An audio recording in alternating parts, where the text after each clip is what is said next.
우리는 어제 사울이 자신의 욕심으로 맹세를 하면서 군사들을 피곤하게 만들었지만 하나님께서는 이스라엘에게 승리를 허락하신 것을 보았습니다. 그리고 사울은 이 기세를 몰아서 또 완전한 승리를 이어가기를 원했습니다. 36절에 말씀합니다. 사울이 이르되 우리가 밤에 블레셋 사람들을 추격하여 동틀 때까지 그들 중에서 탈취하고 한 사람도 남기지 말자. 무리가 이르되 왕의 생각에 좋은 대로 하소서 할 때에 제사장이 이르되 이리로 와서 하나님께로 나아가사이다 하매라고 말씀해 주고 있습니다. 이 사울의 추격하고자 하는 이러한 그 생각에 그 군사들도 함께 동의하는 것을 보게 되지요. 그러나 이 사울이 새로운 전투를 앞두고 먼저 했어야 할 것은 우리는 하나님의 뜻을 구하는 것임을 지난 시간에 함께 보았습니다.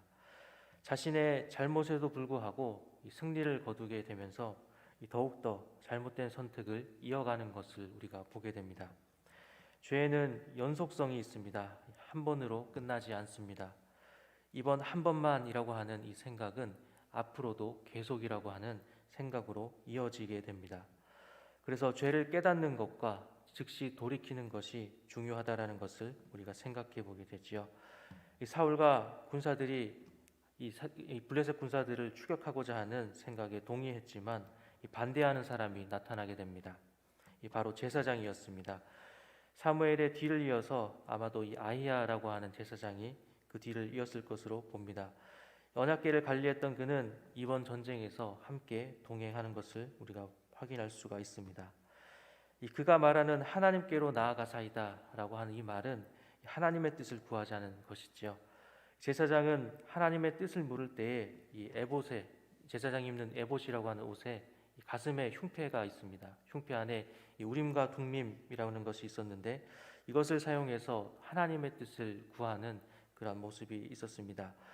이 에봇을 통한 하나님의 뜻을 구하는 것은 정확하게는 어떠한 방식인지는 우리가 다 알 수는 없지만 적어도 어떤 것을 하나님 앞에 구할 때에 그것이 네 혹은 아니오라고 하는 그 두 가지의 대답 중에 한 가지를 하나님께서 주시는 것으로 그렇게 우리가 이해하고 있습니다. 이 37절 말씀에 내가 블레셋 사람을 쫓아 내려가리이까 주께서 그들의 이스라엘의 손에 붙이시겠나이까 라고 질문을 합니다. 제사장은 이런 사울의 질문에 대해서 이 우림과 둠밈을 사용해서 네 혹은 아니오라고 하나님의 뜻을 구해야 했습니다. 그런데 하나님께서 대답하지 않으시는 이러한 일이 생기게 되지요. 38절에 사울이 이르되 너희 군대의 지휘관들아 다 이리로 오라. 오늘 이 죄가 누구에게 있나 알아보자 라고 말합니다. 이 사울은 하나님께서 대답하시지 않는 이유를 알고자 했습니다. 여기까지는 사울의 생각이 좋았다고 생각할 수 있겠지요. 하지만 또다시 사울은 경솔한 맹세를 하게 됩니다.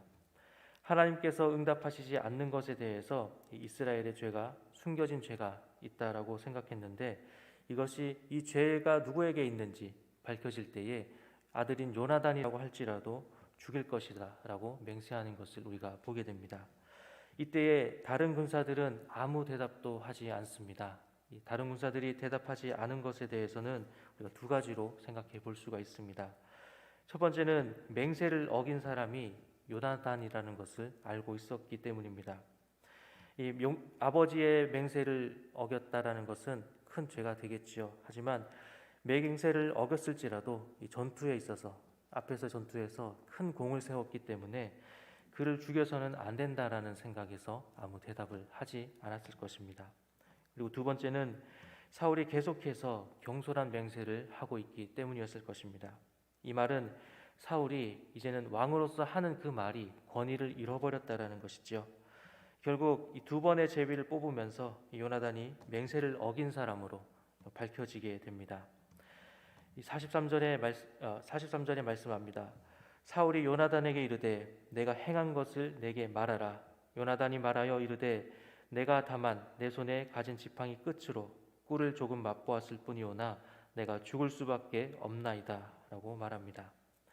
이 사울은 무엇을 아무것도 먹지 말라고 했었던 그 자신의 그 맹세를 어떻게 어겼는지를 묻고 있는 것이지요.